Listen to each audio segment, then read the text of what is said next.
Lord Jesus.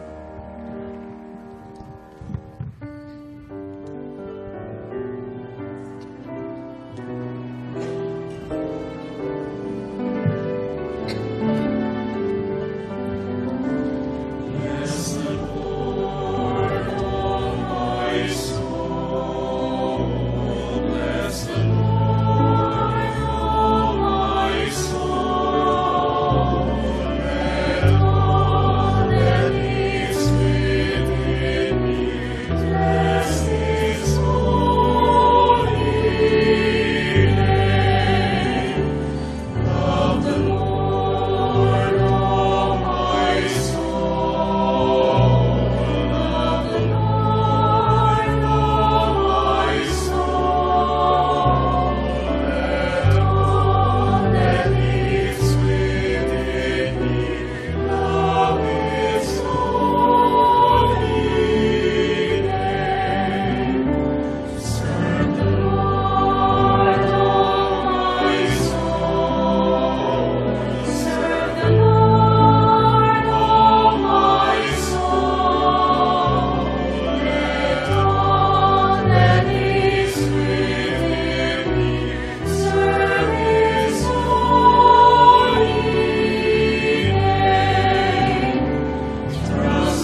is come.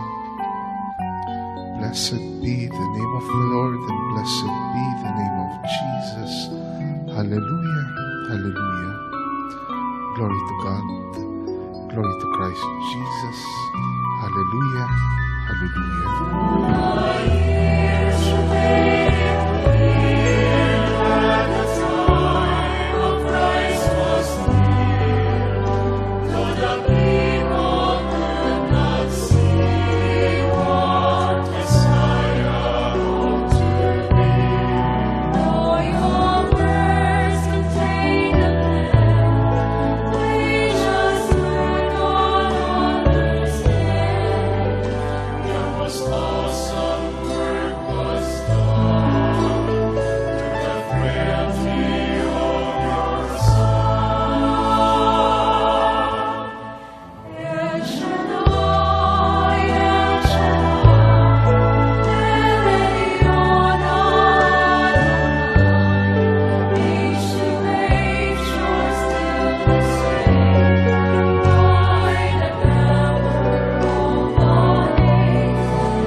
Sa ngalan ng Ama at ng Anak at ng Espiritu Santo.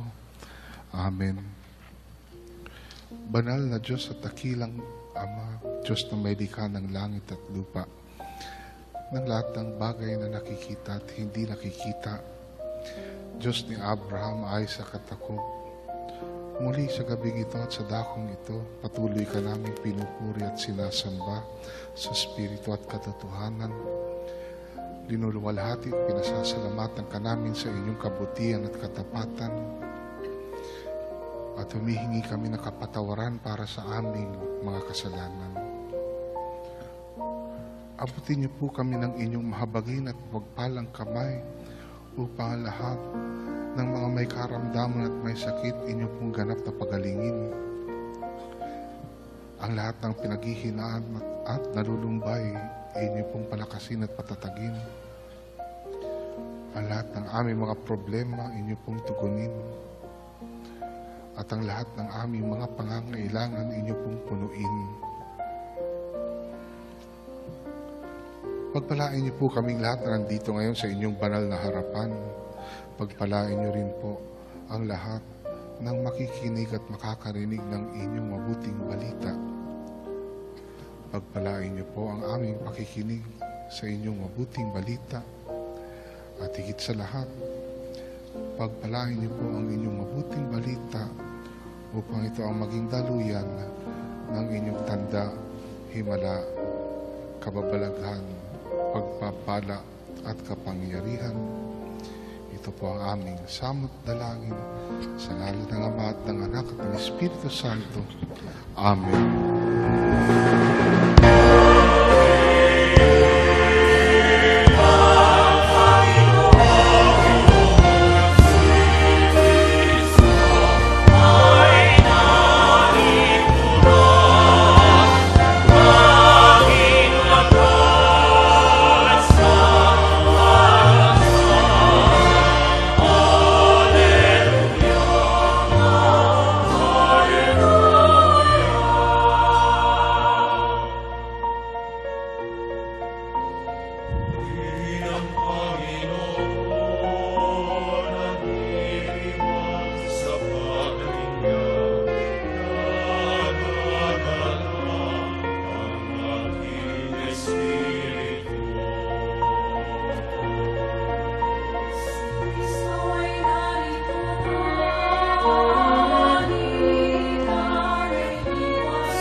Purihin natin ng malakas na malakas ang ating Panginoon.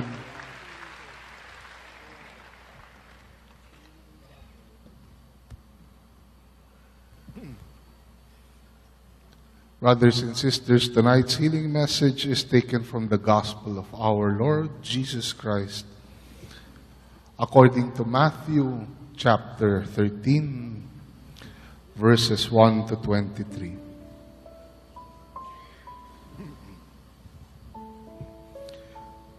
That same day, Jesus went out of the house and sat by the lake.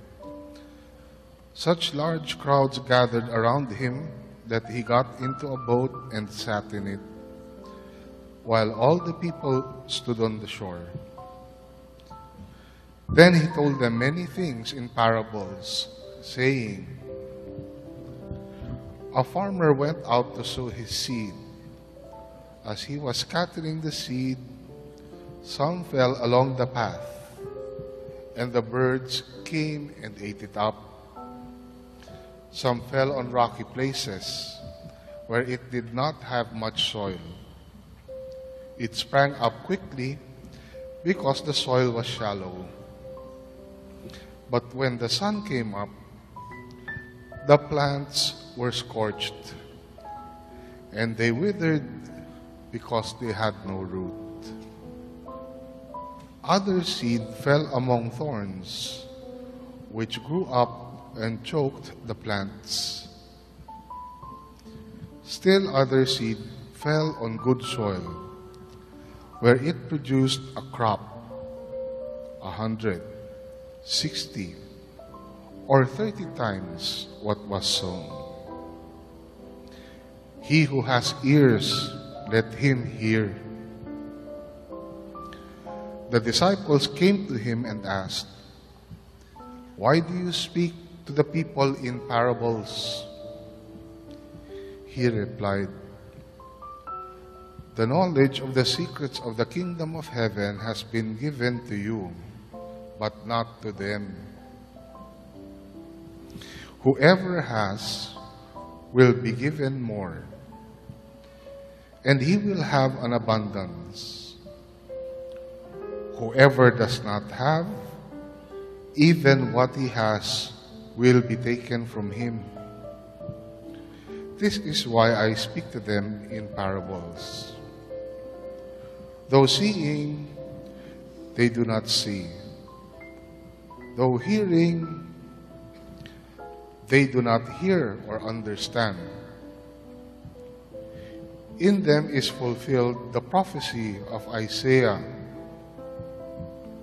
You will be ever hearing, but never understanding.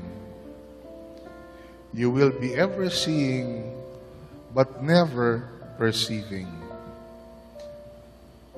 For these people's hearts has become calloused. They hardly hear with their ears, and they have closed their eyes. Otherwise, they might see with their eyes, hear with their ears, understand with their hearts, and turn, and I would heal them. But blessed are your eyes because they see, and your ears because they hear. For I tell you the truth, many prophets and righteous men longed to see what you see, but did not see it, and to hear what you hear, but did not hear it. Listen then to what the parable of the sower means. When anyone hears the message about the kingdom and does not understand it, the evil one comes and snatches away what was sown in his heart. This is the seed sown along the path. The one who received the seed that fell on the rocky places is the man who hears the word and at once receives it with joy. But since he has no root, he lasts only a short time. When trouble or persecution comes because of the word, he quickly falls away. The one who received the seed that fell among the thorns is the man who hears the word, but the worries of this life and the deceitfulness of wealth choke it, making it unfruitful. But the one who received the seed that fell on good soil is the man who hears the word and understands it. He produces a crop yielding 100, 60, or 30 times what was sown.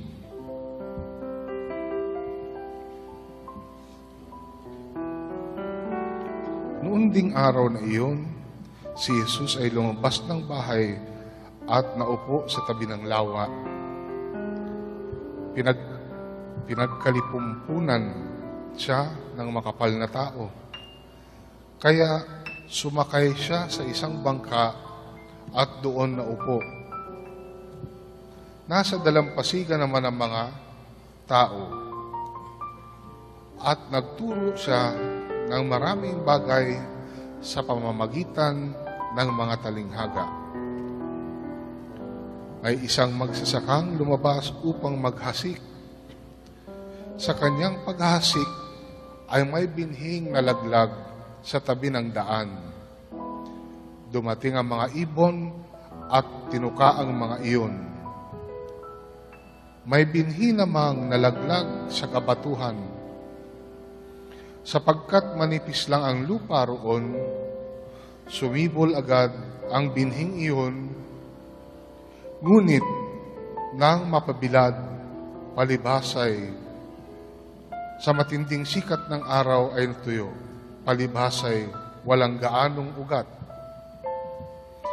May binhi namang nalaglag sa dawagan. Lumago ang mga dawag at ininis ang mga iyon. Ngunit ang binhing nalaglag sa mabuting lupa ay nag-uhay. May tig sa 100, may tig 60, at may tig 30 butil ang bawat uhay. Ang may pandinig ay makinig. Lumapit ang mga alagad at tinanong si Jesus, "Bakit po ninyo dinadaan sa talinghaga ang inyong pagsasalita sa kanila?" Sumagot siya, Ipinagkaloob sa inyo na malaman ang mga lihim tungkol sa paghahari ng Diyos. Ngunit hindi ito ipinagkaloob sa kanila. Sapagkat ang mayroon ay bibigyan pa at mananagana, ngunit ang wala, kahit ang kakaunting nasa kanya, ay kukunin pa. Nagsasalita ako sa kanila sa pamamagitan ng talinghaga sapagkat tumitingin sila, ngunit hindi nakakakita. At nakikinig, ngunit hindi nakaririnig ni nakauunawa. Natutupad sa kanila ang hula ni Isaias na nagsasabi, "Makinig man kayo ng makinig, hindi kayo makauunawa. At tumingin man kayo ng tumingin, hindi kayo makakakita. Sapagkat naging mapuro lang isip ng mga taong ito, mahirap makarinig ang kanilang mga tainga,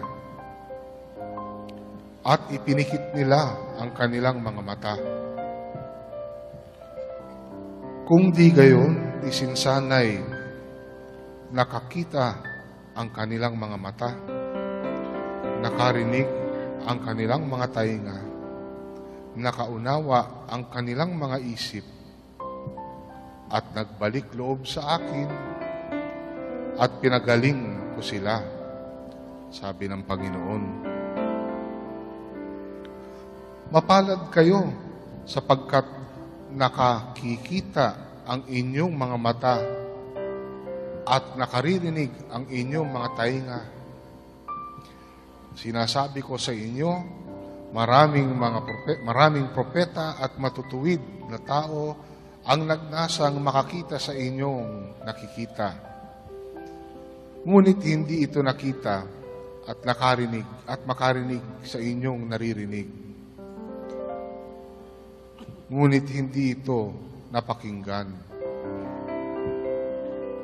Pakinggan nga ninyo ang kahulugan ng talinghaga tungkol sa mga hasik. Ang mga nakikinig ng salita tungkol sa paghahari ng Diyos, ngunit hindi nakauunawa nito, ay katulad ng mga binhing nahasik sa tabi ng daan. Dumarating ang masama at inaagaw ang nahasik sa kanilang puso. Inilalarawan ng binhing nahasik sa kabatuhan ang nakikinig ng salita at masayang tumatanggap nito kaagad. Ngunit, hindi ito tumitimo sa puso nila, kaya't hindi sila nananatili. Pagdating ng mga kapighatian o pag-uusig dahil sa salita, agad silang nanlalamig. Inilalarawan naman ng nahasik sa dawagan ang nakikinig ng salita, ngunit naging abala sa mga bagay ukol sa mundong ito at naging maibigin sa mga kayamanan. Ano pat ang salita'y nawalan na ng puwang sa kanilang puso. Kaya't hindi makapamunga. At inilalarawan ng nahasik sa matabang lupa ang mga nakikinig ng salita at nakauunawa nito. Sila'y namumunga, may tig sa 100, may tiga-60, at may tig 30.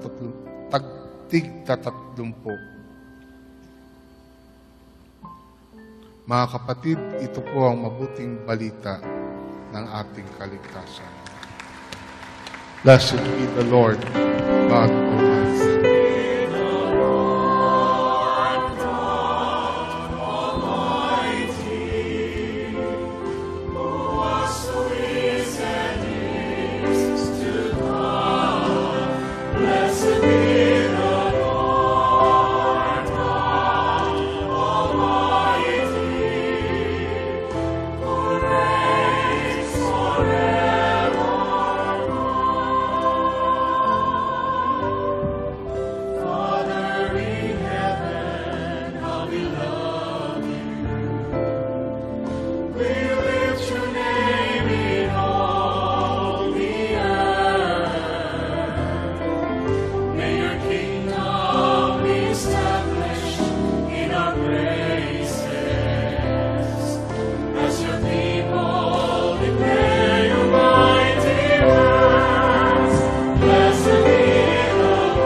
I choose to lift your name on high.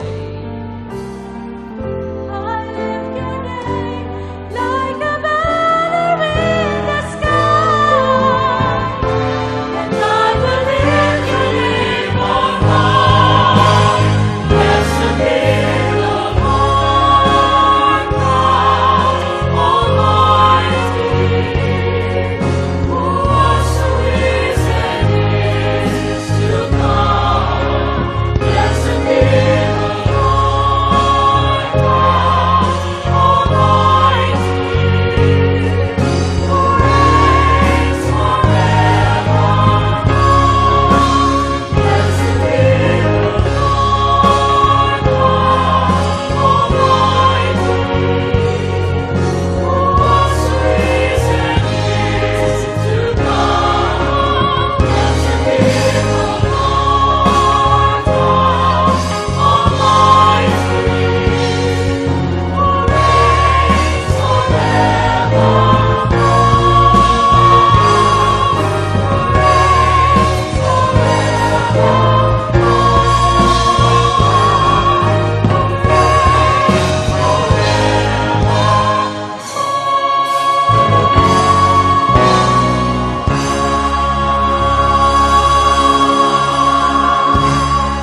Purihin, purihin natin ng malakas na malakas ang ating Panginoon.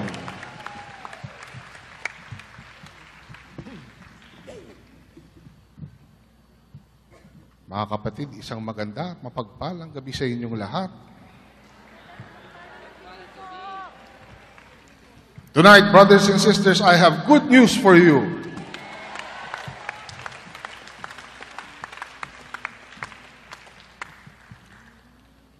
In Matthew chapter 13, verse 10 to 11, the disciples came to him and asked, "Why do you speak to the people in parables?" He replied, "The knowledge of the secrets of the kingdom of heaven has been given to you, but not to them." Lumapit ang mga alagad at tinanong si Jesus, "Bakit po ninyo dinadaan sa talinghaga ang inyong pagsasalita sa kanila?" Sumagot siya, "Ipinagkaloob sa inyo na malaman ang mga lihim tungkol sa paghahari ng Diyos, ngunit hindi ito ipinagkaloob sa kanila." Purihin natin ang Diyos, purihin natin ang ating Panginoon. Kaya ang ibig sabihin nito, mga brothers and sisters, ipinagkaloob sa inyo, ngunit hindi sa iba. Amen? Narinig niyo na ba yung kwento tungkol doon sa pari? Nawala yung kanyang relo. Kaya pinaghihinalaan niya yung kanyang sakristan. Pagkatapos nung misa, nung isang linggo, sinabi niya sa sakristan niya, "Iho, pumunta tayo doon sa confessional box. Kailangan mangumpisal ka sa akin." Sumunod naman yung sakristan. Pumunta sila doon sa confessional box. Wala tayong confessional box dito eh. Pumunta siya sa confessional box, silang dalawa. Umupo sila doon.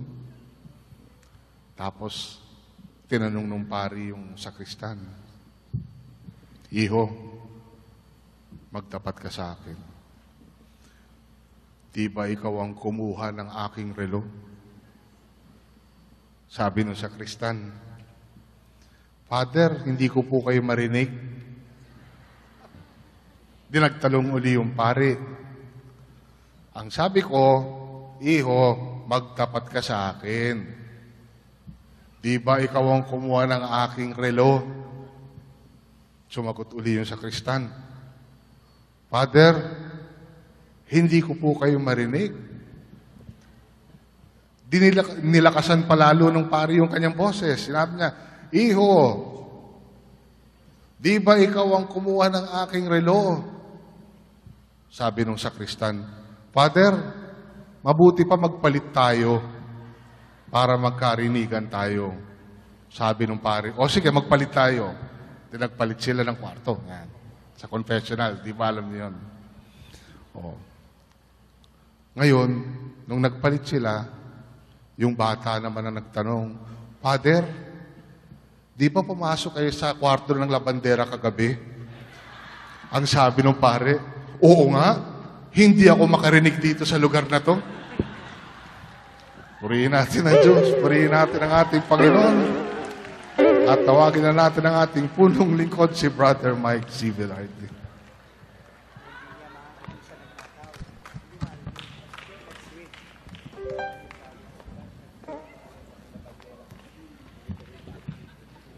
Oh, kumusta na kayo?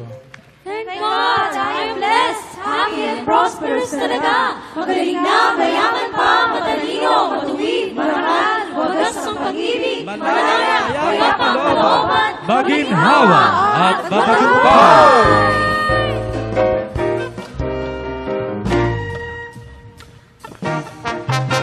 Thank God, I am blessed, happy and prosperous talaga. Thank God, ako'y mayaman at matalino pa. Thank God, ako ay marangal at matuwid na. Thank God, happy, pag-ibig ko'y wagas na. Kamusta ka na? Thank God, I am blessed, happy and prosperous talaga. Thank God, ako'y mayaman at matalino pa. Thank God, ako ay marangal at matuwid na. Thank God, happy, pag-ibig ko'y wagas na. matanda. Bata man matanda, lahi may magkaiba. Pag narinig ka ng iyong salita, sasabihin ko, ibang-iba kaysa iba. Happy and prosperous talaga. Kamusta ka na? Thank God, I am blessed. Happy and prosperous talaga. Thank God, ako'y mayaman at matalino pa. Thank God, ako ay marangal at matuwid na. Thank God, happy, pag-ibig ko'y wagas Pagkay na. El Shaddai. Pagkay El Shaddai sa kanya'y nagbigay, siksik-liklik lumapaw ang buhay. Pag si El Shaddai sinunod mo tunay, champion, happy and prosperous talaga. Kamusta ka na? Thank God, I am blessed, happy and prosperous talaga.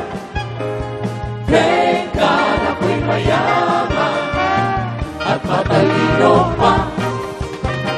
Thank God, ako ay marangal at matuwid na.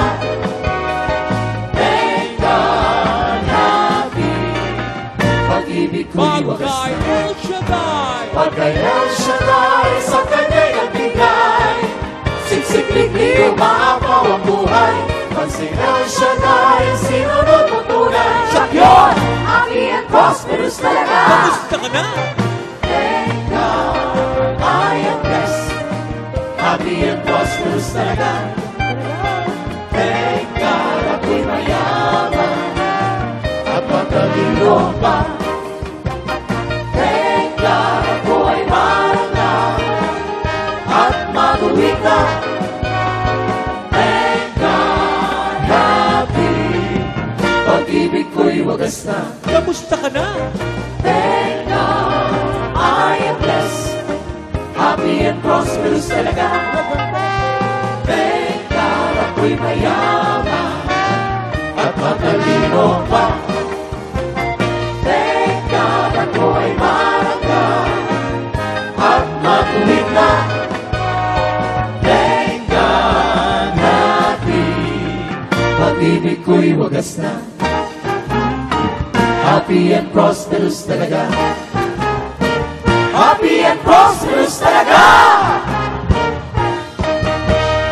Thank God, I am blessed, happy and prosperous talaga. Magaling na, mayaman pa, matalino, matuwid, marangal, wagas sa pag-ibig, malaya, kaya pang kalooban, maging hawa at matagumpay. Purihin, purihin ang Panginoon. Okay, find your partner. Find your partner. Anong orang sasabihin nyo? Ako si Noah ngayon. Okay. 1 plus 1. Ako si Noah ngayon. 3 plus 3. O ano ngayon? Kung si Noah ka, 7 plus 7.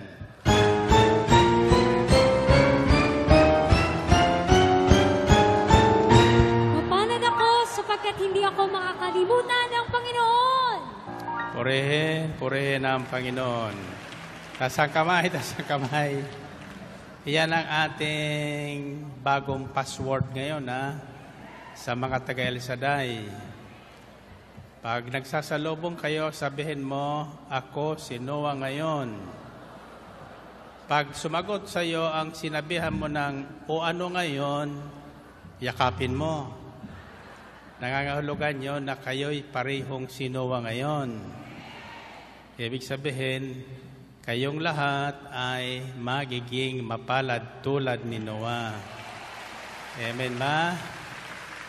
Okay, sabihin kong 3, yuyoko at sasabihin nyo, sino kayo? Ako'y si Noah, ako'y si Noah, ako'y si Noah ngayon. 1, 2, 3. Purihin ang Panginoon, purihin ang Diyos. Okay. Ano naman kaya ang relasyon nitong gospel reading natin ngayon sa buhay ni Noah? No? Tingnan natin kung magkaroon tayo ng connection dito. Kung ako kayo, tuwing gigising kayo sa umaga, iyon ang inyong gagawin. Tutuwad kayong tagtulong ulit at sasabihin, ako'y si Noah ngayon, ako'y si Noah ngayon, ako'y si Noah ngayon. Amen ba? Pagkatapos maririnig kayo sa likod nyo, o ano ngayon? Paglingon nyo, wala kayong makikitang tao. Ano ang gagawin nyo? Okay, balikan natin itong ating pupulutan ng aral at titingnan natin kung may makukuha tayong aral tungkol kay Noah. That same day, Jesus went out of the house and sat by the lake. Such large crowds gathered around him that he got into a boat and sat in it, while all the people stood on the shore. Then he told them many things in parables, saying, A farmer went out to sow his seed. As he was scattering the seed, some fell along the path, and the birds came and ate it up. Some fell on rocky places where it did not have much soil. It sprang up quickly because the soil was shallow. But when sun came up, the plants were scorned, and they withered because they had no root. Others seed fell among thorns, which grew up and choked the plants.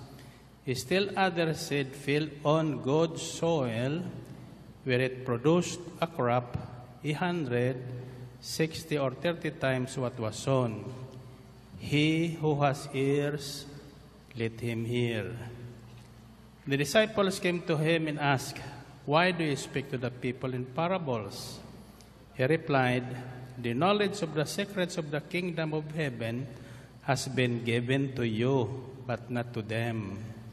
Whoever has will be given more, and he will have an abundance.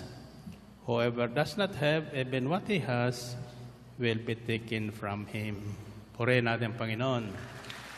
Purihin ng Diyos. So, isang talinghaga ang ikinuwento ng Panginoon Kristo sa kanyang mga alagad tungkol sa manghahasik. Manghasik. Anong hinahasik? Binhi. Binhi. Anong uri ng binhi ang kanyang hinasik? Anong uri ng binhi? Alam nyo? Mabuting binhi. Mabuting binhi sapagkat lahat na tumatanggap noon at inuunawa ay napapabuti at nagiging mabuti. Sapagkat yung binhing tinutukoy dito ay ang salita ng Diyos. Yan ang tanong natin ay, ang sabi ng Panginoon, sa karamihan talinghaga ang ginagamit ko sapagkat wala pala silang malay tungkol sa paghahari ng Diyos. May mga lihim, sabi niya, may lihim sa paghahari ng Diyos. Ito'y ibinigay na sa inyo. Subalit sa kanila ay hindi. Alam kaya ng mga alagad kung ano yon, mga lihim sa paghahari ng Diyos na ibinigay sa kanila? Sabi dito, the knowledge of the secrets of the kingdom of heaven has been given to you, but not to them. So in other words, lantad na doon sa mga alagad yung tungkol sa paghahari ng Diyos. Ipinahayag na sa kanila. Pero sa karamihan, sa mga tao, hindi. Ngayon, kapag nalaman natin ang pangunahing lihim sa paghahari ng Diyos, matutulad tayo kay Noah. Matutulad tayo kay Noah. So ano sa tingin nyo ang pangunahing lihim sa paghahari ng Diyos? What do you think is the primary or the number one secret in the kingdom of heaven or in kingdom of God? Ano? Ano? Paniniwala. Okay. Sabi dito sa verse 9, he who has ears, let him hear. Pagkatapos sabihin ng Panginoon ng talinghaga, sinabi niya sa mga nakikinig, ang may pandinig ay makinig. So anong unang lihim sa paghahari ng Diyos? Pakikinig. Pakikinig. Iyan ang mayroon si Noah. Kaya hindi po siya naapektuhan ng kasamaan nung panahon niya sapagkat wala siyang pinakikinggan kundi ang himpilan ng ayun. Purihin natin Panginoon. Purihin ang Diyos. May himpilan ang salita ng Diyos. Kung saan ang gagaling ang tinig ng Diyos, doon nakatuon ang pandinig ni Noah. Kaya hindi siya naapektuhan ng mga pangyayari sa kanyang paligid. Alam niyo kung bakit? Sapagkat kung ano ang ating naririnig, siyang huhubog ng ating pagkatao. Tandaan niyo yan, kung ano ang inyong laging pinakikinggan, siyang huhubog ng inyong pakiramdam, huhubog ng inyong kaalaman. So kapag pawang kasamaan ang ating naririnig, akala natin napakasama na ng mundo. So magpapakasama-sama na rin tayo. Kapag puro pangit ang ating naririnig, akala natin pangit ang buhay sa mundo. Kaya karamihan nag-suicide na lang. Kasi pangit na diba? Now, ano sa tingin nyo ang unang pagkakamali nung unang tao? Si Eva at si Adan. Ano? Sumuway. Bakit sila sumuway? Ang tanong ko ay, ano ang unang pagkakamali na nagawa nung unang tao?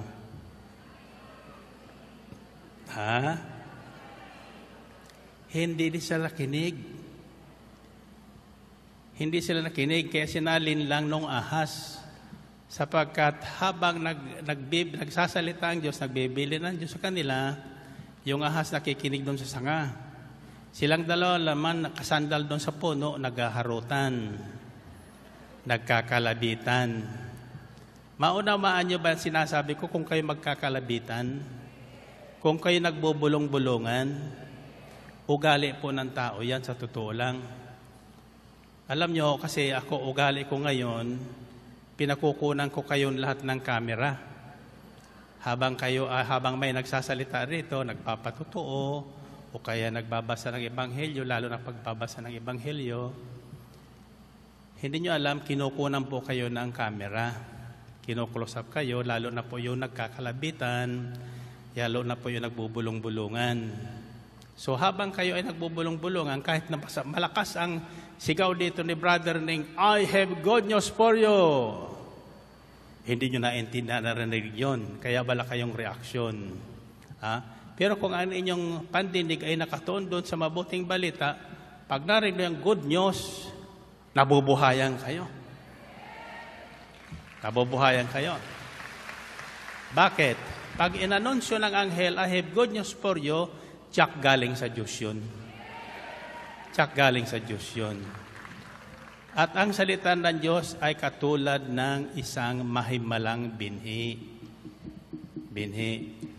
Ang sekreto doon ay pakikinig. Pakikinig. Kung nakinig po lamang si Adan at Noah doon sa instruction ng Diyos at inunawa nila yung sinasabi ng Diyos, hindi sila nalinlang noong ahas, noong dyablo. So nagsimula yung pagkakasala nila sa pakikinig. Kulang sa pakikinig.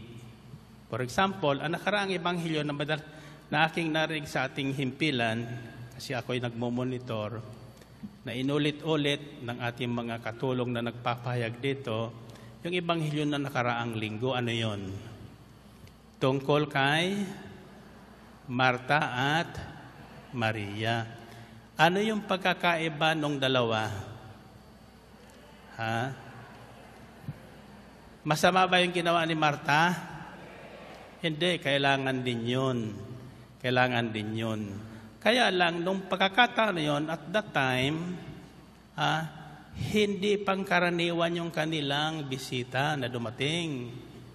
Ang Panginoon dumating. At bibihira pong dumating ang Panginoon sa isang tahanan. No? So, si Maria, took the opportunity to sit down in front of the Lord and listen.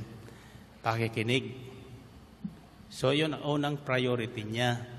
Si Marta naman, ano ang kanyang unang priority? Maglingkod. Maglingkod. Maghanda ng pagkain para sa Panginoon, yung pinakamasarap na luto, at ito po ang kadalasan ng maraming manggagawang pagkakamali. Kasama po ang mga mangaral. Kaya ngayon may patakaran tayo, lahat ng ating mga international disciples na pinahayo sa ibang bansa.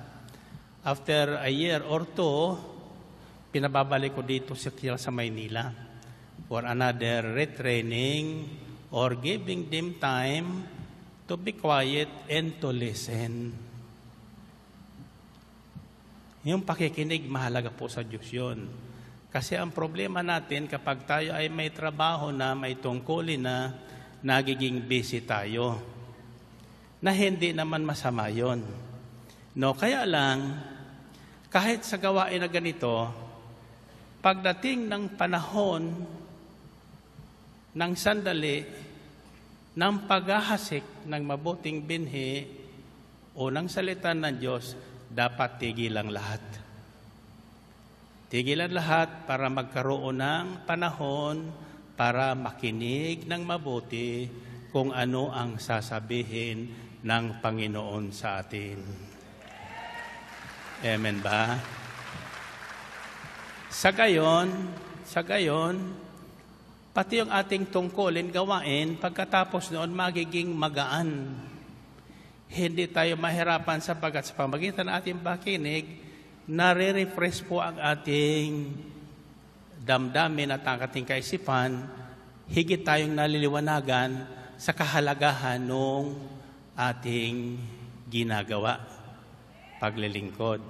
Sometimes, yung ating paglilingkod becomes a burden, nabibigatan tayo, na-irritate tayo, madali tayong mag-init ang ulo, madaling mag-away-away. Bakit? Sapagkat kulang na sa pakikinig. Kulang na sa pakikinig. Nasusundan niyo ba?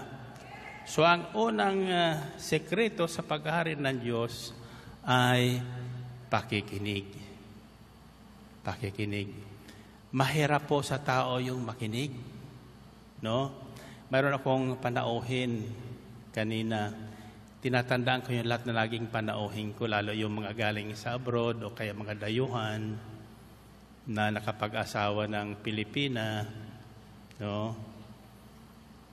So, ang sabi sa akin nung makasamahan, gusto talaga akong makausap noon at marami siyang sasabihin sa akin tungkol sa kung paano niya natagpuan yung kanyang misis na kasapi ng El Shaddai.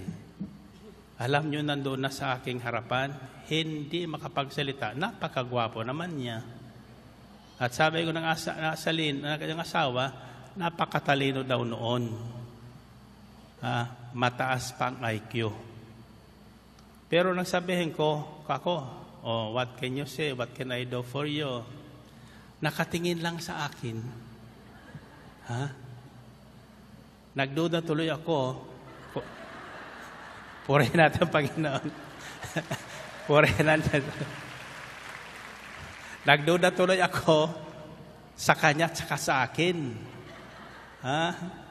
So anyway, nung makaalis na, tinanong ko yung biyanan. Hindi ko sasabihin sapagkat manggagawa natin yung biyanan eh. Answered prayer daw siya doon eh. Sabi niya, tingnan mo naman. Sabi niya, gusto kayo makita no, mag-share sa'yo. Pero bakit hindi siya nakapagsalita? Alam mo, ang sabi daw doon nung lumalabas na, sabi niya, why did you not speak? Ba't hindi ka napagsalita? Alam mo, sabi niya sa kanya, I don't know. Sabi niya, I am so amazed. Kako, bakit? Anong tingin niya sa akin? Siguro, ako hula ko lang. Ang tingin niya sa akin, mas gwapo ko sa kanya. Purihin natin ang Panginoon. Purihin ang Diyos. Okay? Now, diyan sa akin tanggapan, maraming himalang nangyayari diyan. Tanungin niyo yung mga nasa labas, no? Pag nasa labas pa sila, ang iingay. Naririnig ko sa loob 'yon. Reklamo, ang daming reklamo, Doki Carol, galit pa kung hindi papasukin, no?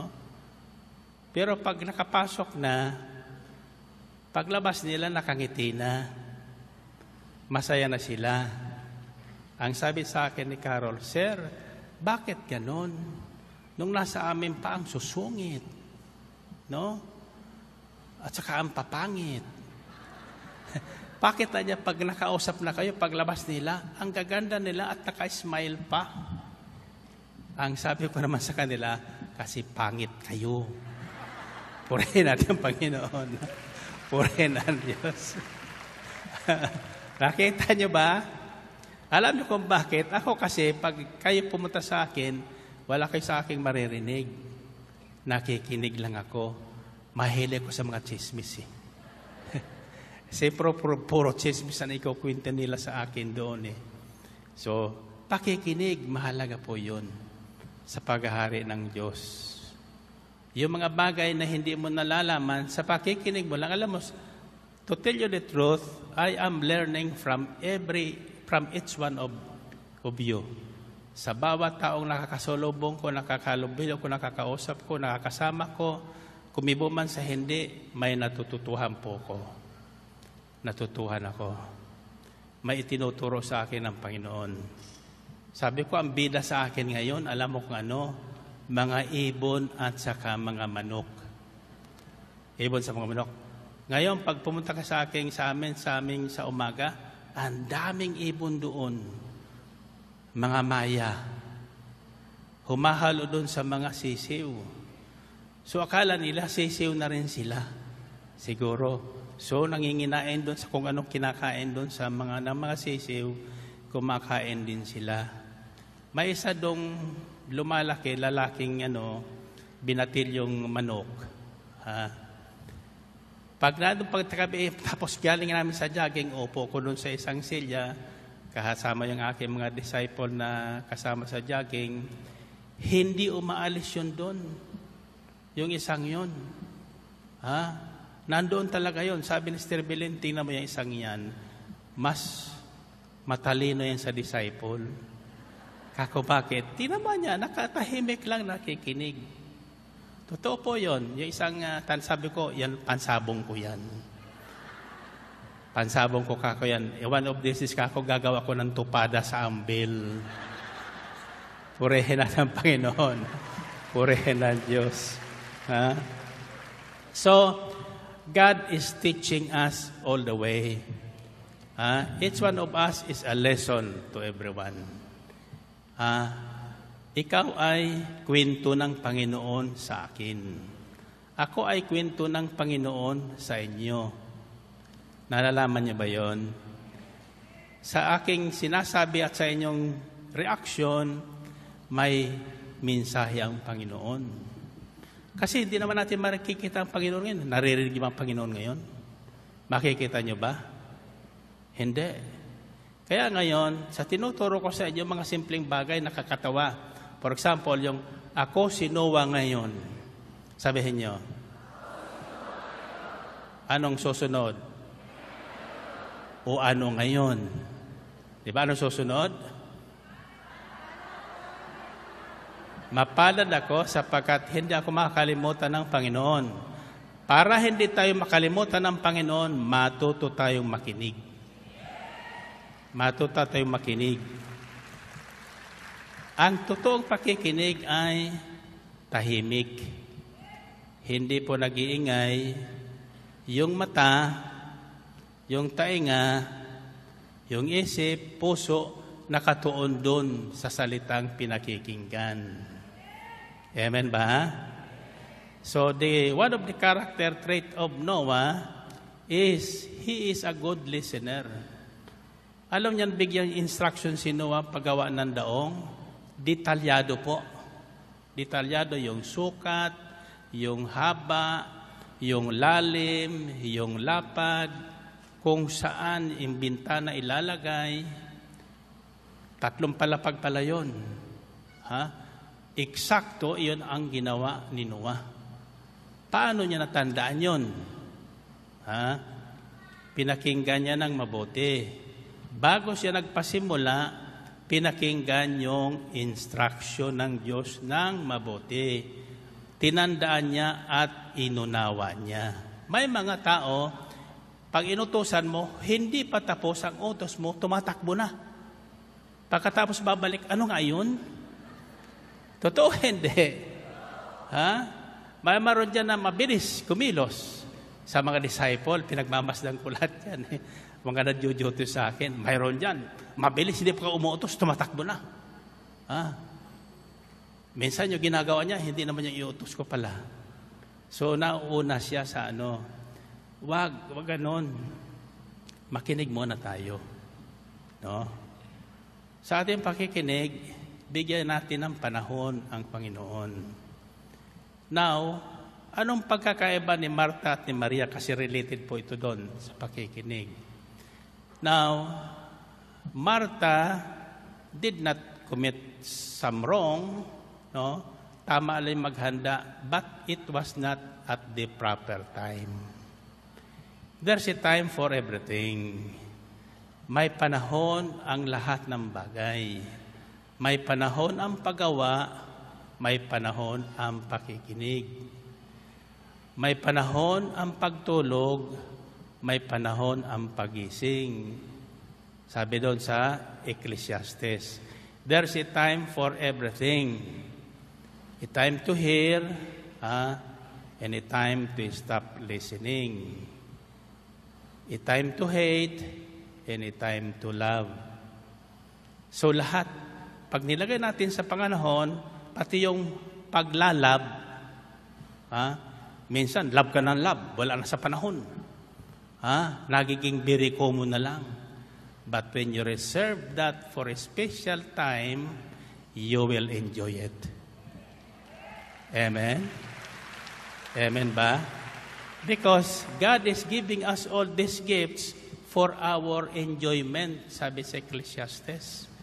Lahat ng bagay ay binibigay sa atin ng Diyos para tayo ay masiyahan, mabuhay ng masaya, sagana, at hindi nagkukulang dito sa balat ng lupa. Amen po ba? Purihin natin ang Panginoon. Purihin ng Diyos.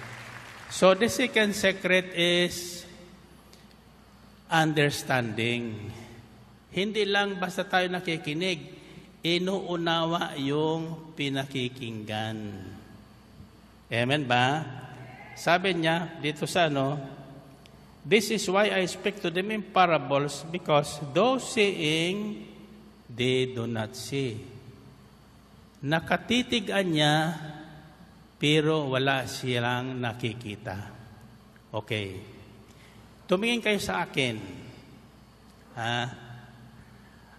At isipin nyo yung taong nadaanan nyo sa sementeryong napakapangit.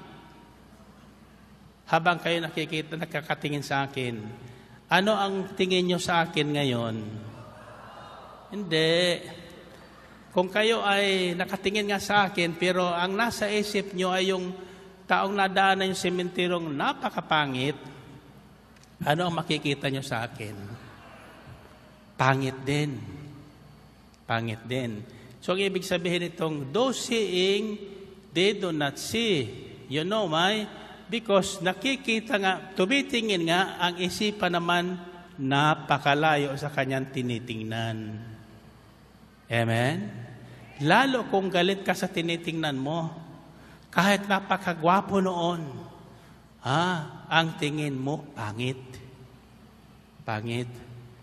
Pero kung nakatitig ka sa kanya at gusto mo siya, kahit pangit yon, sa tingin ng iba, gwapo sa iyo yun. Nasundan niya ba? See?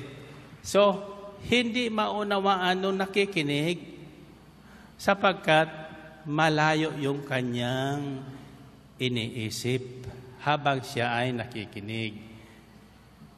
You will be ever seeing but never perceiving. For these people's heart has become callous. They hardly hear with their ears. They have closed their eyes. Otherwise, they might see with their eyes, hear with their ears, and understand with their hearts, and turn, and I would heal them. Okay. Sa mga baguhan, ito po yun. Kasi marami na ngayon ang nangungumpisal sa akin. Na dati ay galit na galit sa akin. Bakit daw? Kasi niloko ko daw yung misis niya. Kung ano-anong kalukuhan daw tinuturo ko dito. Hanggang sa nagbago ang misis niya. Nagbago pala. Magpasalamat ka. Diba? Nagbago nga O ngayon, basta galit siya. Ano sana ang resulta niya sa kanyang paggalit? Yung taong may kagalit, tatandaan niyo ito, hindi magtatagal, magkakasakit. Pakinggan niyo sinasabi ko sa inyo. Yung taong may kagalit at galit na galit, hindi magtatagal, magkakasakit. Ulitin niyo ngayon.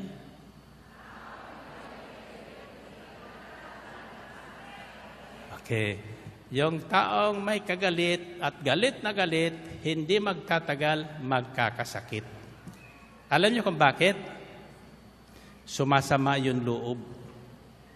Sumasama yung loob. Pag sumasama yung loob, sasama ang labas. Nagre-reflect yun sa labas, yung nasa loob. Amen ba?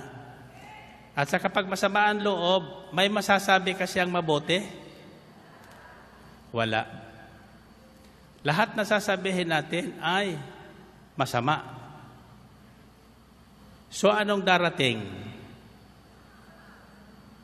Kasamaan. Kung anong bukang bibig mo, siyang darating sa iyo.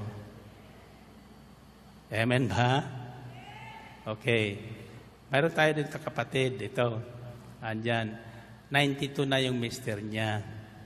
Ako believe doon sa mag-asawang ito. Wala nang masumpungan ng gawain na ito. Ngayon, walang absent sila mag-asawa dito pag nandito sila. Ngayon, ilang Sabado at Linggo ko nang Martes na hindi ko nakikita yung lalaki. O, kako, bakit? Sabi niya, kako, may sakit ba siya? Wala naman, sabi ng doktor. Kako, kumakain. Kumakain naman. Kako, ilang taon na siya? 92. 92 na, ha? O, kumakain pa. Kako, anong problema mo? Hindi siya nagsasalita. Ay, sabi ko, mula na makilala ko yun, hindi naman talaga nagsasalita yun, eh. Hindi ko naman narinig nagsalita yun, eh. So, nakita nyo? So, kung ano yung pinaniniwalaan nyo at ginagawa nyo ng mahabang panahon, darating ang panahon, magiging ganun kayo. O, sabi ko, hayaan mo lang kako, nagninilay yan. Nagninilay kako yan kung anong gagawin pa niya, 92 na siya. Kako, anyway, kako, dali mo sa sini. Manood kayo ng Miracles Are Forever. Sino manonood? Oh, hindi kayo bumibiling ticket eh. Paano kaya mapakanood? Ito nga pala tungkol dyan. Okay, kita nyo, gwapo yun nandyan. Huwag niyang ibabala ang ticket na yan, ha? At saka huwag yung tatanggalin yung number dyan. Ito po ang kausap ko doon sina Direk, sapagkat sila po ang nagbibinta ng ticket na yan. Ang sabi ko, pwede ba, Direk, yung bibili ka ko ng 100 ticket, bigyan nyo ng 110. Bakit niya? Kako 10% yung discount. Bibili ka ng 100, ang ibibigay yung ticket, 110.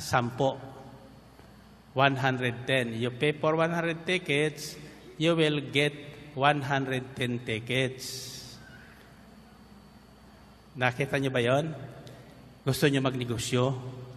Tinuturuan ko kayo. Pagkatapos yung 10, yung 100 na yun doon, 100 at saka 100 siyam, 109, ang pwede mong ibinta sa ibang kakilala mo o kaya pamigay mo na lang. Basta ang usapan doon, yung number sa'yo. Pero wag mong tatanggalin. So for every purchase of 100 tickets, 110 tickets ang tatanggapin ninyo. O bakit kayo tahimik?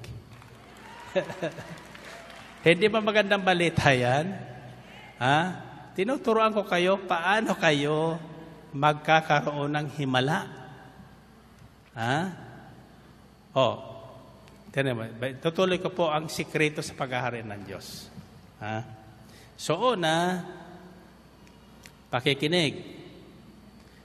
Pangalawa, pag-uunawa. Pangatlo, dapat yung iyong narinig o yung iyong tinanggap, paluguin mo. Let it grow within you. Yung salita ng Diyos, may layunin po yun ang ipahatid sa atin. Ang unang layunin noon, para tayo mapalapit sa Diyos. Lumapit sa Kanya. Sabi nito, otherwise they might see with their eyes, hear with their ears, understand with their hearts, and turn, and I would heal them. Sana kung totoo silang nakinig at inunawa yung kanarinig, nagbalik loob na sila sa akin at pinagaling ko naman sila. Narinig niyo yun? See?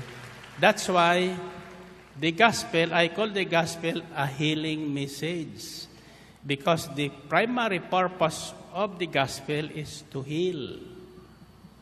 to heal the broken-hearted, to set the captives free, to open prison's doors, to let the blind see. Sabi nun sa Isaiah, yan na layunin yan. Sa pamagitan ng pakikinig ng salita ng Diyos, mabubuksan yung ating paningin at pananaw. Yung mga lihim sa paghahari ng Diyos, makikita natin. Yung pagpapalang nakalaan sa atin, naririyan na pala na hindi natin nakikita, pero dumating na, hindi lang natin nakikita. Alam mo bakit? Malayo ang tingin. Malayo pa rin yung ating hinihintay sapagkat yung ating kasing prayer request pula. Kumbaga, pulang kotse. So nakatuon tayo doon sa pulang kotse. Ay may dumating na ibang kulay na kotse. Mas maga doon sa hiningiin natin, hindi natin tinatanggap. Hindi natin nakukuha. Hindi natin napapansin sapagkat iba yung ating tingin. Pero tandaan nyo ito, ang Diyos laging may nakalaan na bagay na mas mabuti kaysa ating hinihingi. Mas mabuti kaysa ating hinihingi. Kasi ini-insist natin yung ating hinihingi, mayroon palang mas mabuting nakalaan ang Diyos para sa atin. Hindi lang natin nakikita sapagkat nakatuon yung ating tingin doon sa gusto natin. Amen ba? May mga tao kasi nakikinig kasi may gustong marinig. May mga taong humihingi ng payo sapagkat gusto nilang yung kanilang payo sa sarili o binabalak ang siyang marinig. Kaya hindi na nakukuha yung tamang solusyon sa kanilang problema. So the third secret is, after hearing and understanding, you receive the seed. Tinatanggap mo yun sa iyong puso. Hayaan mong lumago doon. Hayaan mong lumago doon. Sa pamagitan noon, marami kang pagbabagong gagawin sa buhay. Yung hindi mo nagagawa noon, magagawa mo na ngayon. Amen? Yung hindi mo nagagawang patawaring tao, mapapatawad mo na ngayon. Yung hindi mamamahal, mamamahal mo na ngayon. Bakit? Hindi ka na nag-iisa. Mayroon ka ng kasama. Yung salita ng Diyos ay buhay. Isang buhay na binhi na maghihimala sa iyong buhay. Amen ba? And this is my life testimony. Ito po ang aking living testimony why I become like this. Noong ihasik sa akin ang salita ng Diyos na hindi lamang nagpagaling ng aking puso kundi nagbago ng aking puso at direksyon. That was in 1978 at the Philippine Heart Center. Ang isang salita doon na aking hindi makalimutan is ang salitang, "But God is faithful. He will not allow you to be tempted or tested beyond your power to resist." On the other hand, when you are undergoing temptation or trials, He will provide you a way out. Siya ang hindi kanya pababayaan sa ganong kalagayan. Alam niyang hanggang doon ka na lang. Pag handong ka na lang, bibigyan kanya ng pamamaraan para ka magtagumpay sa ganong kalagayan. Amen ba? So, as a Catholic, that was the first Bible verse that was brought to my attention. I received it by faith, understood it, and kept it in my heart. Without my knowing it, from 1978, by 1981, I was already involved in the Catholic Charismatic Renewal. Since then, nagbago ang takbo ng aking buhay. But I came to know that the Word of God is not only spiritual, it is material and relevant to material things in physical and financial matters. Ang salita ng Diyos, nagtuturo ng tamang kabuhayan. Nagdadala ng kayamanang walang problema sa buhay. Nasusan na ba yun? So, I call it a miracle seed. A miracle seed. Now, one thing I discovered in my detailed knowledge of the Bible is when I put the Word of God into practice ngayon, it becomes a miracle seed. It becomes a miracle seed. So, nakinig ka, inunawa mo, tinanggap mo sa buhay mo. Tinanggap mo sa buhay mo. Pag tinanggap mo yon, salita na sa buhay mo, magbabago ang paningin ng buhay mo. Lahat magbabago. Lahat magbabago. Now, a miracle takes place inside. I always say, miracles are forever, but they do not just happen until you make it happen. The purpose of the message of God being preached to us and sent to us is to give us life, a new life, bagong buhay, isang buhay na ganap at kasiyasya. Buhay na ganap at kasiyasya. Now, so, Matthew 13:15 says, "This is why I speak to them in parables, though saying they do not see, though hearing they do not hear. Otherwise, they might see with their eyes, hear with their ears, understand with their hearts, in turn, and I would heal them."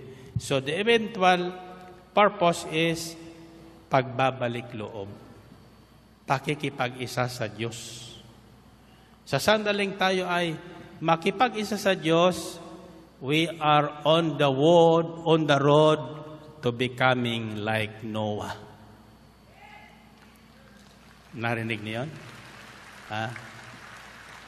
The moment we allow the Word of God to reshape our life, transform our life into a new person, then kasama natin ang Diyos. Sasamahan tayo ng Diyos. At ito po ang tandaan nyo. Sa sandaling tinanggap nyo ang Diyos, hindi kayo iiwang kailanman ng Diyos. Taas ang kamay nyo. Sabi sa Biblia, "Never will I forsake you. Never will I leave you." Kailanman hindi ko kayo pababayaan. Kailanman hindi ko kayo iiwanan. Purihin natin ang Panginoon. Purihin ang Diyos. So in other words, dadami ang problema natin. Bakit hindi? Ang pagkaiba, hindi na tayo nag-iisa sa problema.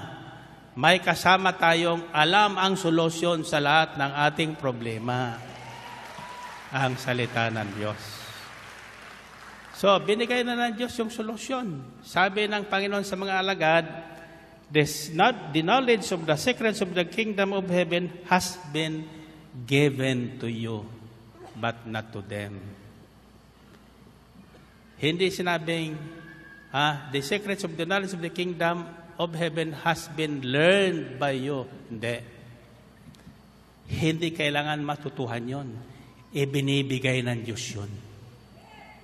Binibigay ng Diyos. Yung kaalaman sa mga lihim, paghari ng Diyos, ibinibigay ng Diyos.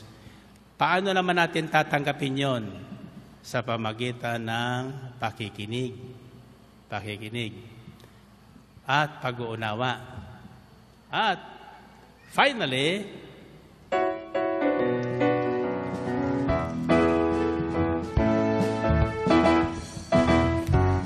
anong kagalakan ang aking nadarama sa tuwing ako'y nakikinig ng banal na salita.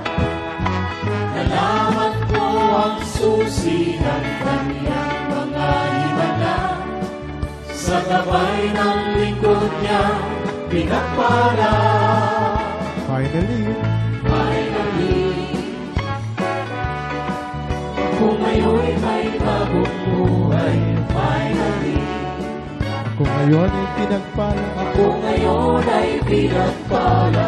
Finally, ako ngayon ay tagumpay. Finally, yes, finally, Ang buhay ko ngayon, ang buhay ko ngayon'y siksik-liglig ng biyaya. Kung may pagsubok man, May pagsubok man ay hindi alintana. pagkat ako'y punong-puno Ako'y punong-puno ng pag-asa at kalakasan. sa bantahak sa landas ng kabanalan. Sa landas ng kabanalan. Kung kadalakan nito sa mga kamay, finally, Finally, ako ngayon, malaya na. ako ngayon'y malaya. Lumundag ang mayaman na. Ako ngayon'y mayaman na. Finally, Finally, ako ngayon ay magaling na. ako ngayon ay magaling na. Finally, Sabay-sabay.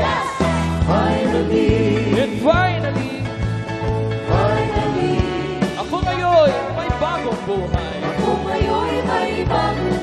Sumigaw ang mga pinagpala. Ako ngayon ay Lumundag ang mga tagumpay.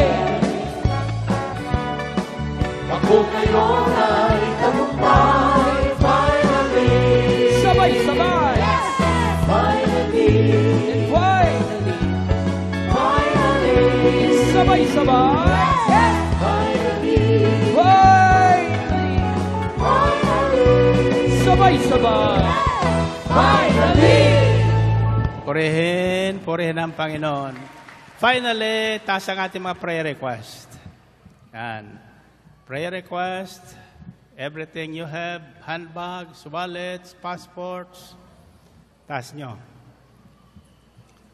At tayo ngayon ay magkaisang lumapit sa Panginoon. Sabihin nyo, Panginoon, salamat po sa mabuting binhi na patuloy niyong inihasik sa aming mga puso. Loobin mo nawa na ito ay aming mapalago, mamunga, ng sagana, nang sa gayon marami pa ang makinabang at makaranas ng inyong kagandahang loob, kabutihan, at mga pagpapalang nakalaan sa bawat isa sa amin. Pagpalain niyo po ang aming paglalakbay tungo sa buhay na kalugod-lugod sa inyo, tulad ni Noah na inyong kinalugdan. Ako ay si Noah ngayon. Kaya ako ay mapalad sapagkat alam kong hindi nyo ako makakalimutan sa lahat ng panahon. Amen? Amen. Okay, sabi lang kung 3, iikot kayo ng 3 ulit. Tapos uupo. Huwag yung titinan yung upuan nyo. 1, 2, 3.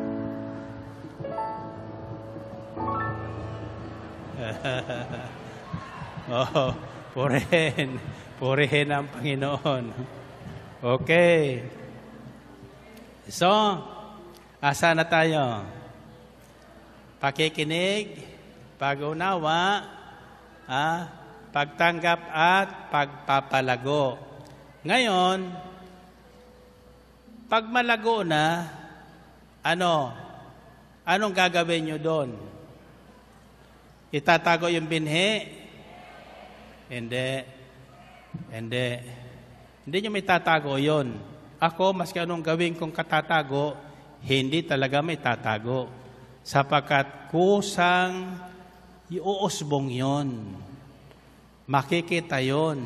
At sabi nga sa Biblia, magiging isang punong kahoy na mayabong, pamumugaran ng mga ibon. Marami na doon ang sisilong para magkaroon ng kapahingahan sa buhay. Amen ba? Ngayon, okay.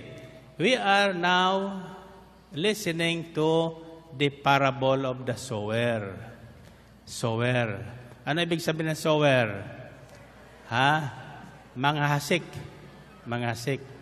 Sabi sa Biblia, after Noah have offered burnt offerings on the altar he built for the Lord smelled the pleasing aroma of Noah's offering. And from there, he was pleased. Natuwa ang Panginoon sa ginawa ni Noah pagkatapos nung malaking krisis sa buhay ni Noah. Ito nga pala, pakinggan niyo mabuti. Lahat tayo, tulad ni Noah, kahit malapit na malapit sa Diyos, lumalakad ayon sa kalooban ng Diyos, pinakikinggan ang salita ng Diyos at sinasabuhay, may daraan na krisis sa ating buhay. May makalamidad sa ating paligid because we are still in a world full of troubles. Sabi ni Jesus, this world has many troubles. But be not worried, for I have overcome the world. Napagtagumpayan ko na ang mga ito. So, the first thing to do when we go through all kinds of troubles is, after the trouble, the first thing we should do is worship God. Sambahin ang ating Diyos at siya po ay pag-alayan ng alay pasasalamat. Narinig niyo yun? Alay pasasalamat at pagtatanim ng isang binhi ng pananampalataya. That is what Noah did when he offered as a burnt offering the clean animals and the clean birds that he had with him in the ark. Then God said, nagpahayag ang Diyos ng isang pangako sa kanyang sarili. Sabi niya, never again will I curse the earth because of man, though I know that his heart is evil from childhood. Hindi ko na muling susumpay ng lupa, bagamat ang tao ay talagang likas na masama. Ayan yung unang pangako niya. Then he followed it up, never again will I destroy all living creatures with flood. As I have done, hindi ko na muling gugunawin o lilipulin ang lahat na may buhay sa lupa, kagaya ng aking ginawa. Kasi nakakalungkot naman. Then, ito ang kanyang sinabi. For as long as the earth exists, seed time and harvest will not cease. Habang naririto ang lupa, ang pagtatanim at pag-aani ay hindi mawawala kailanman. Kung ikaw ay may itinanim, mayroon kang aanihin. Kung wala kang itinanim, wala kang aanihin. Makikihingi ka na lang sa mayroon. Iyan ang kalagayan ng marami. Nakikihingi. So, anong nabibigay? Hindi sapat sa kanyang pangailangan. Subalit kung ikaw mismo ang nagtanim, mayroon kang saganang aanihin. Amen? May sagana kang aanihin. So, yan po ang cycle ng buhay na diniklara ng Diyos. Nasa atin na. Binigay na sa atin ng Diyos. Nasa ating kamay niya. Atin na lang yung palalaguin. Gusto mong magutom, huwag ka magtanim. Huwag ka magsaing. Ayaw mo eh. Di ba? Pero kung gusto mong manatiling malusog at hindi ka magugutom, magtanim ka at magsaing. Amen ba? Hindi pwede yung tutulog-tulog. So, for as long as the earth endures, seed time and harvest will never cease. Okay. Seed time. Anong ibig sabihin sa seed time? Panahon ng paghahasik. May panahon ng paghahasik, may panahon ng pag-aani. Now, ano ang masasabi nyo anong salita magagamit natin kapalit ng paghahasik? Pagtatanim. Yung paghahasik sa pagtatanim, parehas yun. No? Ano ang ginagawa ng nagtatanim? Naghasik. Ha? Ano? Taka, lalapit ako sa iyo sapagkat mahalaga po ito eh. Ha?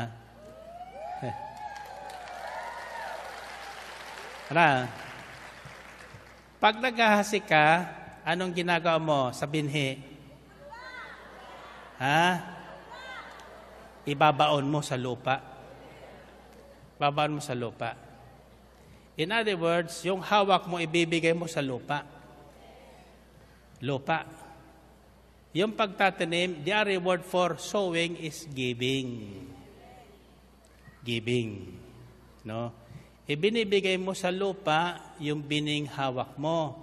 Sapagkat pag hindi mo lagay sa lupa yon, mabubulok yon o mauubos mo, kakainin mo lang lahat yun eh. Hindi. Pipiliin mo yung maganda. Ako kasi farmer dati, magsasaka ako. Kaya alam ko yung prinsipyo ng seed time and harvest na yan. Now, hindi basta lupa tataniman mo. No? Yung parable of the sower, yung mga laglag sa batuhan, sandali lang, pagkatapos ay ikat ng araw, natuyo. Kasi mababaw yung lupa. Yung nalaglag naman sa dawagan, anong nangyari? Hindi rin tumubo sapagkat natalo ng mga dawag. Anong kahalintulad doon sa dawag?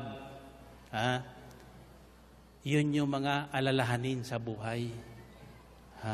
Nagtatanim nga tayo, o naghahasik sa atin ang Panginoon, pero hindi natin masyado nabigyan ng pansin sapagkat mas mabigat yung problema natin. Yung pagpapayaman ang inuuna natin. Nalugi ng negosyo. Kaya lalong may problema ngayon. So, hindi dumalago yun. Amen ba? Hindi ang ginagawa ng Panginoon doon, hinahanda yung lupa, inaalis mo na yung mga dawag. Pagkatapos, linilinang yung lupa, dinidikdik, hanggang sa lumambot, tinutubigan, hanggang sa tumaba ang lupa. Ngayon, may dagdag niyang fertilizer, di ba? Noong unang panahon, hindi kailangan yung fertilizer sapagkat sadyang mataba ang lupa. Bakit? Wala na yung sumpa. Pagkatapos ng baha, inalis na ng Diyos ang sumpa sa lupa. Kaya yung lupa, bumalik sa pagiging mataba. Kusang tumutubo ang mga halaman sa sandaling ito po ay naulanan. Narinig niyo yan? Ayan, sa ating sa labas, pag tag-araw, wala ka makikita dyan na green na damo. Pero ngayon, lumabas kayo, hindi mo ko nagtanim dyan ng damo, pero may lumutang ay tumubong damo. Bakit? May binhi doon na itinanim ang Diyos sa lupa. Kailangan ng diligin ng ulan. Kaya pinapapatak ang ulan. Pandilig sa lupa para yung mga buhay na halaman doon ay tumubo uli. Ganyan din ang salita ng Diyos, sabi sa Isaiah. Tulad ng patak ng ulan na galing sa langit, may layunin ng Diyos. Para yung binhing natuyo sa ating puso dahil sa mga alalahanin, muling matubigan ng salita ng Diyos. Kaya sa inyong pakikinig, yung binhing yun ay tumutubo. Tumutubo. Yun. Kaya maririnig niyo sa mga patotoo, ano yung ibig sabihin ng patotoo? Yun po yung bunga ng binhing inihasik na wala palang malay na pinalalago ng Diyos sa atin. This is what I've been doing for the past several years. From that little seed that I received at the Philippine Heart Center one night, hindi ko alam, along the way, pinalago ng Diyos. Pinalago ng Diyos. Ngayon yung mga lumago na, umaapaw na. Umaapaw na. Ngayon, hindi ka na makakatigil, kundi ibahagi mo sa iba yun. Ikukwento mo sa iba, kagaya ng ginagawa ko sa inyo. Pag totoo ang kwento na galing sa puso, yung nakikinig, puso sa puso. Amen? Puso sa puso. Kaya yung puso matigas, lumalambot din. Hanggang sa, yung ayaw maniwala ang gwapo ko, sa katagalan, naniniwala siyang gwapo, di ba? Okay. So, God expects a miracle harvest. As a sower, ang pangunahing mga hasik ay ang Panginoon. No? Tayo, taga-bahagi. For example, in my case, binabahagi ko na lang sa inyo yung inihasik sa akin na namumunga ngayon. Ay, hindi ko naman makukontin yung bungang yun. Pero ito tandaan nyo, sapagkat mabuting binhi yung aking tinanggap, mabuti rin ang bunga. Mabuti ang bunga. Kaya lahat na nakikinig nito at inuunawa at tinatanggap, tiyak mapapabuti. Tiyak mapapabuti. Now, anong tawag doon sa ani nung isang butil nag-ani ng 100? Anong tawag doon? Himala. Himala. Bakit nagkaroon ng himalang bunga? Sapagkat yung binhing inihasik ay mahimala. Isang binhing mahimala. Amen? Now, para tayo makatulad kinuha na hindi nakakalimutan ng Diyos, kailangan maging extraordinary tayo. Hindi tayo pangkaraniwan. Hindi tayo gagaya-gaya lang ng nagbigay ng piso, magbibigay din ng piso. Nagbibigay na ikapo, binawasan ng kalahati, ginaya din nilang iba. Nagbigay ng paminsan-minsan, paminsan-minsan din. Hindi, may tawag doon ng exceeding beyond what is required. Saan niyo masusumpungan yan? 2 Corinthians chapter 8, verse 7, kung di ko nakakamali. Hanapin natin sa Biblia. Titinan ko sa inyo. Dalawa po yun doon sa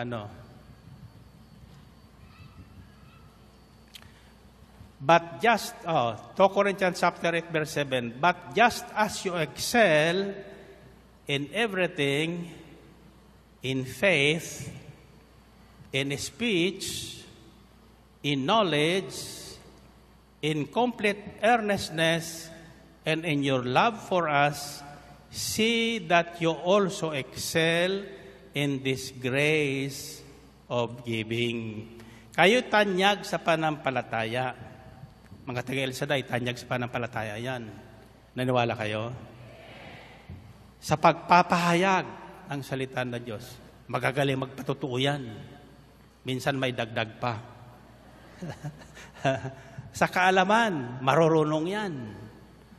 Dito sa El Shaddai, walang aanga-anga. Lahat marurunong. Amen ba? Tasa kamay nyo. Tasa kamay nyo. O ito, bakit ko nasasabi yan? Tuwing tatanungin ko kayo, kumusta na kayo?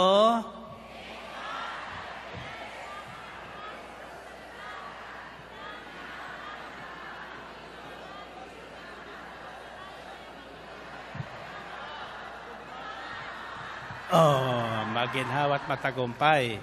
Diba? Magaling na, marunong pa, matalino. Diba? Pero may kulang doon ng isa pala.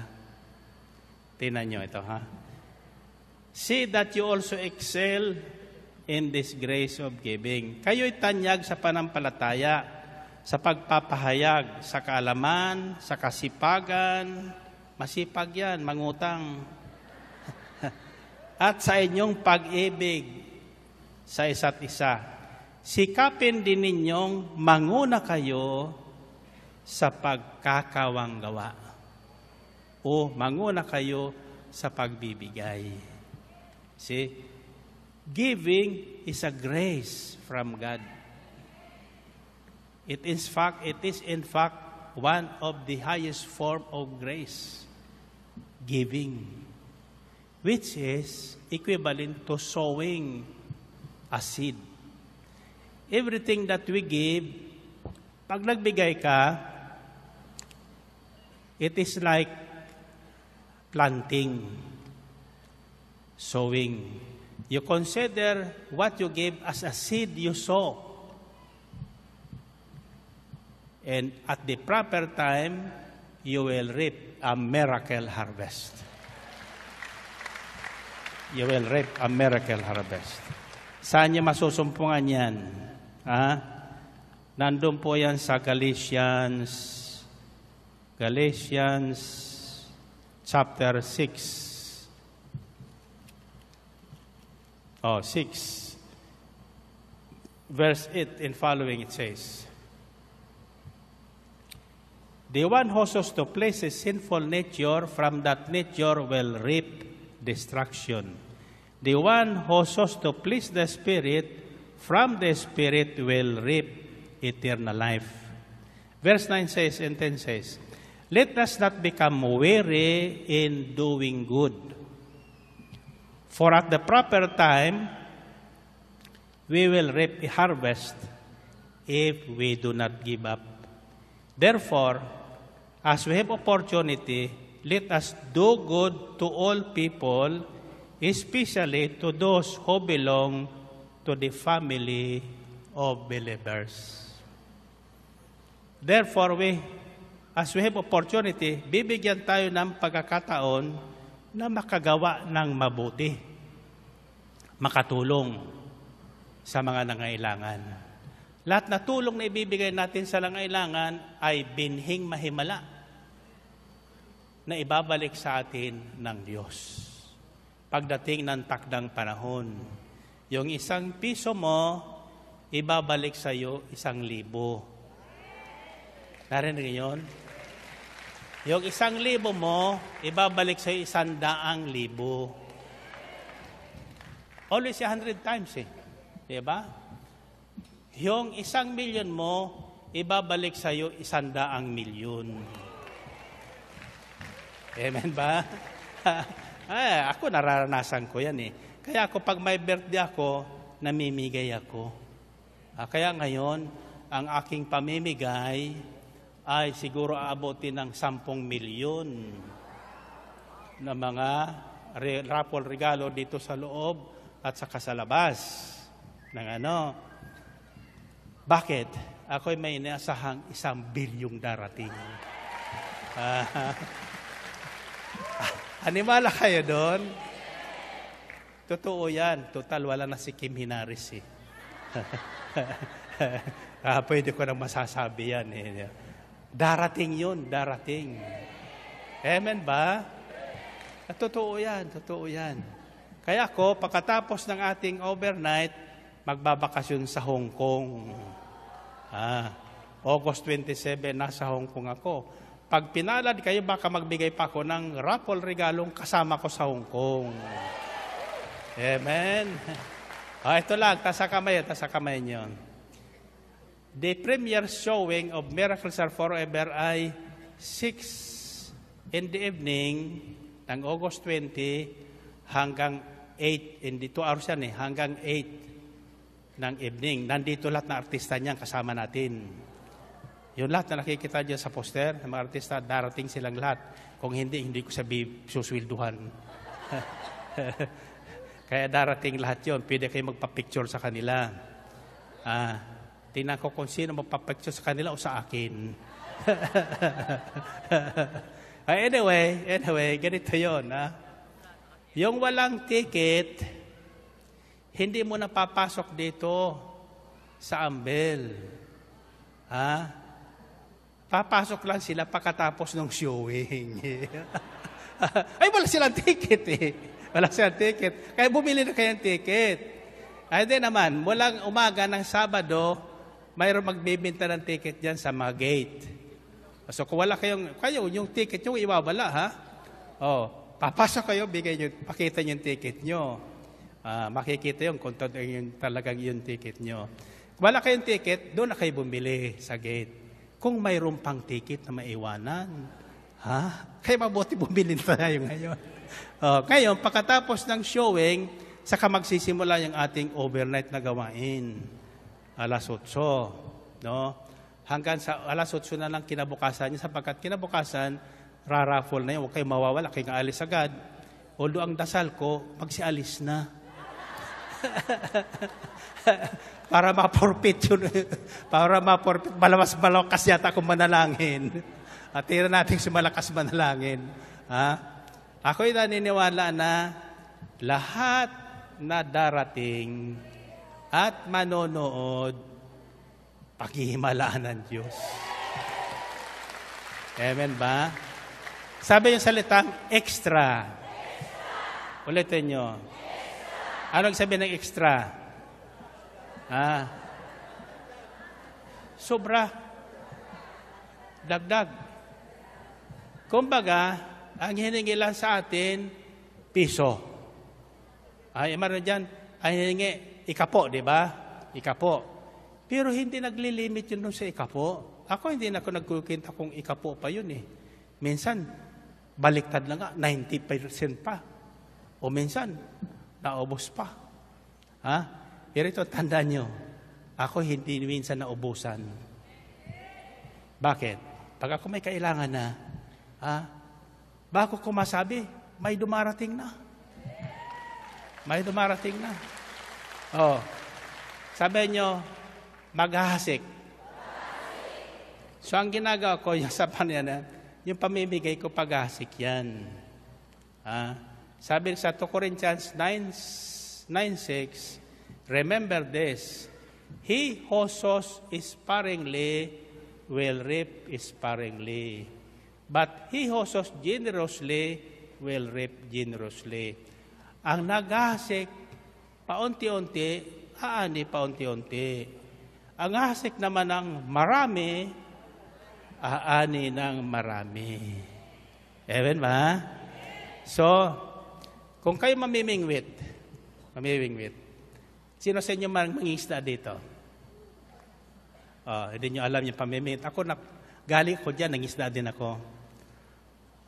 Pag malaki ang gusto kong mahuling isda, malaki yung aking pain. Saka malaki yung aking kawil. Pero yung maliliit na isda na maliliit ang nguso, hindi mamahuli yun sa malaking kawil. At saka malaking pain. Siyempre, maliit ang nguso noon. So kapag maliit yung pain mo at maliit ang kawil, siyempre, maliit na isda ang mahuhuli mo. Yung pala yun. Di ba? Ganon yun. Makasimple yan eh. Pero gusto mong malaking isda, lakihan mo ang pain mo. Amen ba? Hindi ko sasabihin sa inyo, bakit ako makapagbibigay ng 10 million worth of prizes this year? Hindi pa ako nagmimigay, may dumating na sa akin, may nagbigay na sa akin ng 1.5 million pesos. Ang sabi niya sa akin, mayaman siguro yun eh. Akala mayaman yun eh. Mayaman sila mag-asawa. Sabi niya, kako ano yan? Brother Mike, ito ng pa-birthday namin sa inyo. Kaya nakareserba na yon, diba? Kaya hindi pa dumarating ang August 20, siguradong more than 10 million ang tinanggap ko. Amen ba? yung aking pamimremyo, may nangako na naman sa akin, additional na tricycle, yung di-motor. Pagkatapos may nangako sa akin kahapon, 100 cellphones. Bonus, consolation prizes yun. O nagdadasal pa ako, baka may magbigay pa dyan ng bayat lupa. Amen ba? Malay nyo. Ako pag nangarap, talaga malaki. Sa pang-asa ko niyan, alam nyo ba na may nagbigay sa akin, may nakita ko niyang bus dyan na malaki?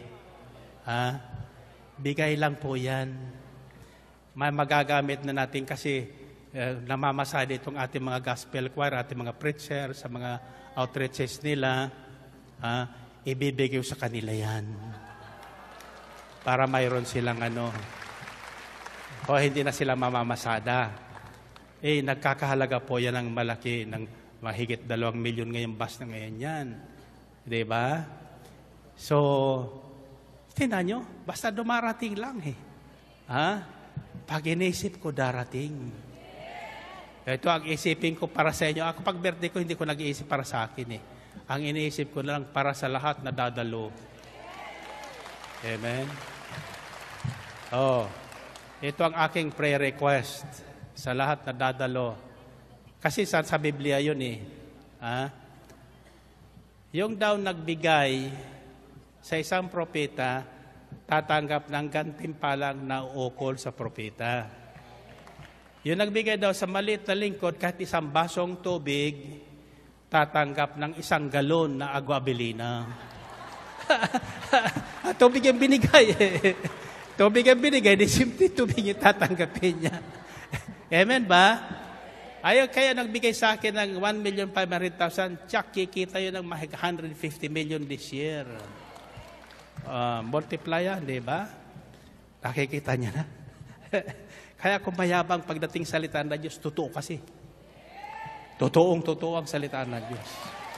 Amen ba? Ang tanong ko sa inyo, nakinig ba kayo? Inunawa nyo ba inyong narinig? Tinanggap nyo ba? Palalaguin nyo ba? Paglago, anong gagawin nyo? Pamimigay sa iba. Amen? Para lalo tayong dumami. Amen? Kita nyo, hindi maglalaon tulad tayo ni Noah lahat. Amen? Pagdating ng Panginoon, marami siyang aabutan na nagpupuri sa Diyos. Amen? Hello? Tapos na ako. Find your partner. Find your partner. Hallelujah. Anong unang sasabihin? 1 plus 1. Ako, sinawa ngayon. 3 plus 3. Ano ngayon? 7 plus 7.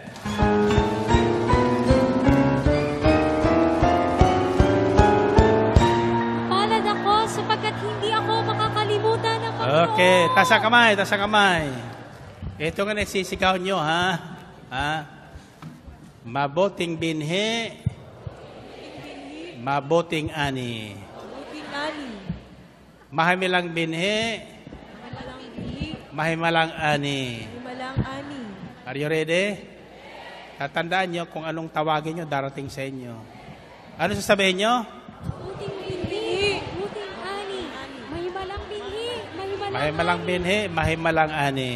So ang inasik ko sa inyo ngayon, isang mabuti at mahimalang binhi. At ako'y naniniwalang aanihin nyo lahat yan.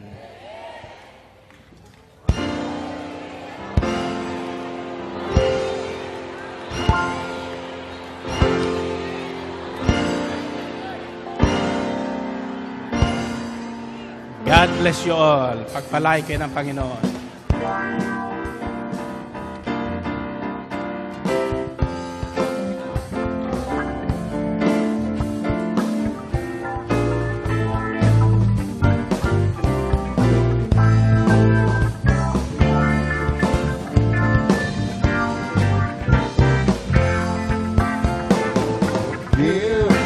it will come back to you. Good measure, press down, shake it again, and run it over again. It will come back to you. When you give to the Lord. Yeah, it will come back to you. Good measure, press down, shake it together, and roll it over again. It will come back to you.